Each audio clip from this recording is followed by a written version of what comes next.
Halo teman-teman, ketemu lagi sama saya, Brother Phil. Hari ini kita akan bongkar sebuah klaim yang sering banget diulang-ulang sama para Muslim. Islam adalah agama dengan pertumbuhan paling cepat di dunia. Katanya ini fakta dari Pew Research. Tapi, apakah benar seperti itu? Dan apakah mereka jujur menceritakan seluruh datanya? Mari kita kupas.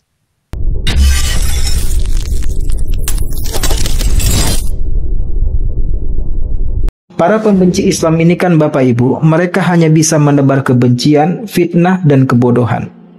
Tujuan mereka agar umat dunia benci kepada Islam.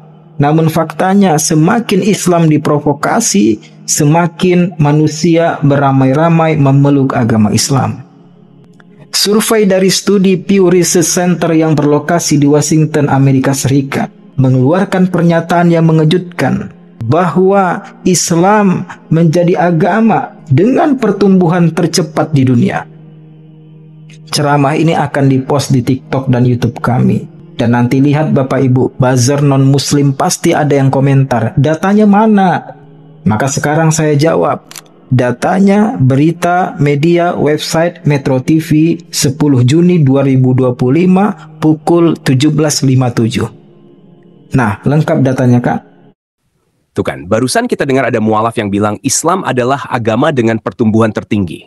Sumbernya? Katanya dari Metro TV. Oke, sekarang kita nggak mau cuma dengar katanya. Kita buka langsung dari website resmi Pew Research. Menurut Pew Research, alasan populasi Muslim tumbuh cepat itu sederhana. Faktor demografi. Rata-rata umat Muslim punya lebih banyak anak dan berusia lebih muda dibandingkan penganut agama besar lainnya. Berdasarkan data dari tahun 2015 sampai 2020, seorang wanita Muslim rata-rata punya 2,9 anak. Wanita non-Muslim rata-rata punya 2,2 anak.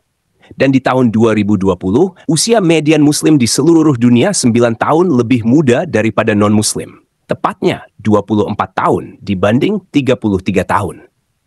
Kesimpulannya, pertumbuhan ini bukan terutama karena banyak orang pindah agama ke Islam, tapi karena tingkat kelahiran tinggi, hampir 3 anak per wanita Muslim. Populasi lebih muda, lebih banyak anak muda, peluang punya keturunan juga lebih besar.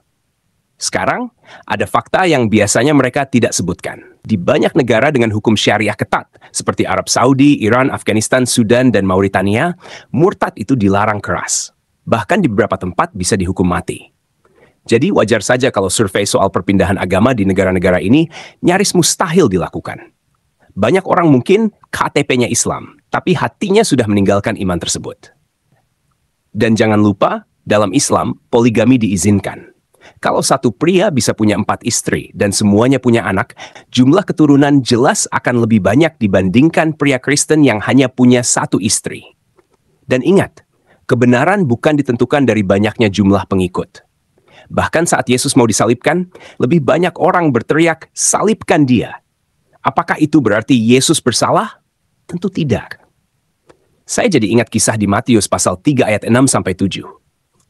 Lalu sambil mengaku dosanya mereka dibaptis oleh Yohanes di sungai Yordan. Tetapi waktu ia melihat banyak orang Farisi dan orang Saduki datang untuk dibaptis, berkatalah ia kepada mereka, "Hai kamu keturunan ular beludak, siapakah yang mengatakan kepada kamu bahwa kamu dapat melarikan diri dari murka yang akan datang?" Yohanes Pembaptis tidak mengejar angka baptisan besar-besaran. Dia tegas berkata dalam Matius pasal 3 ayat 8, "Jadi hasilkanlah buah yang sesuai dengan pertobatan." Jadi jelas sekali ya, pertumbuhan Islam cepat bukan karena daya tarik rohani yang luar biasa, tapi lebih karena faktor demografi, usia muda, dan poligami. Itulah fakta yang jarang diungkap. Jadi jangan mudah tertipu dengan angka besar tanpa memahami ceritanya. Nah, lengkap datanya Kak. Data Pew Research Center menunjukkan bahwa Islam kini menjadi agama dengan pertumbuhan tercepat di dunia Bapak Ibu. Terima kasih buat dukungannya, teman-teman. Tuhan Yesus memberkati. Yang mau dukung channel Pil Pahit, silakan scan QR Code ini atau klik link di kolom komentar. Terima kasih.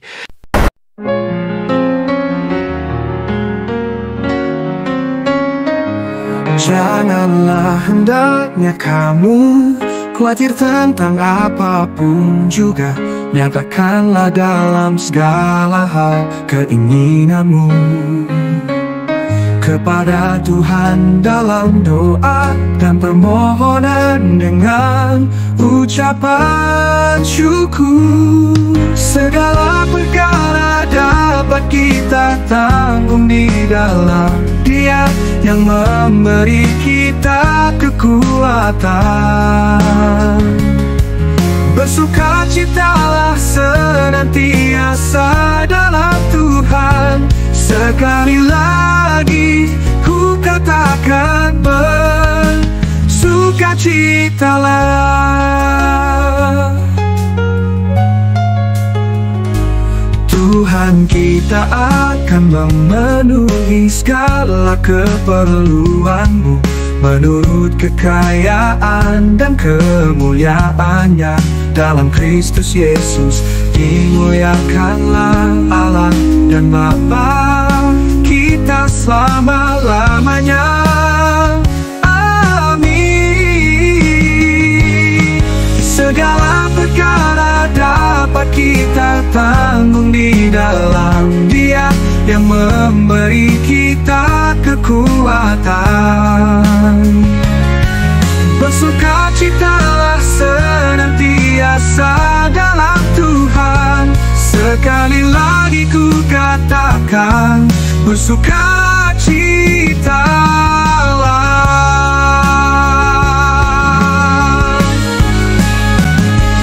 Tuhan kita akan memenuhi segala keperluanmu menurut kekayaan dan kemuliaannya dalam Kristus Yesus. Dimuliakanlah Allah dan Bapa kita selama-lamanya. Amin. Segala perkara dapat kita tanggung di dalam Dia yang memberi kekuatan. Bersukacitalah senantiasa dalam Tuhan. Sekali lagi ku katakan, bersukacitalah. Amin.